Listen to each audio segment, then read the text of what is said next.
هاتوو خانمی ماڵ شێف و دکتۆر و لێکۆڵەری ماڵە ئەگەر تاوەچی بەکارهینا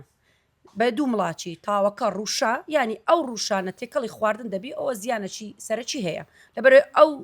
ڕوشانە ئەو پارچەی کەلێ بۆ چێوە دەستە ناو خواردن یعنی چی کرد خواردنەکەی تێکدا بەڵام ئەمن باسی شتە لۆ دەکەم کە سانستیلی ئەسلیە و ئایرۆنیش و گرانێتی شوشەیش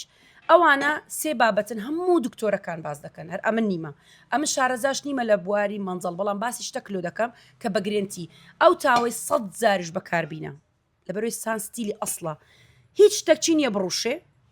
هیچ مادەچی نییە لێ ببیتەوە تێکەڵی خواردنەکەت ببی و ڕەنجیشی لەگەڵ خواردن کار لێک ناکە کە ئەوانەی نەکرد کەواتە تەندروستە ئەوڕۆ لەگەڵ تو دەچین کۆمەڵک لە منجەڵەکانی خۆمان و کۆمەڵک یاری منداڵان کە دارە منداڵ لە دەویش بنێت دەچین دەدەینە بەشی منداڵان لۆوەی دڵنیابی لە ئیشەکەمان و خەڵکیش نمونەی منجەڵ و تاوەی باش ببینی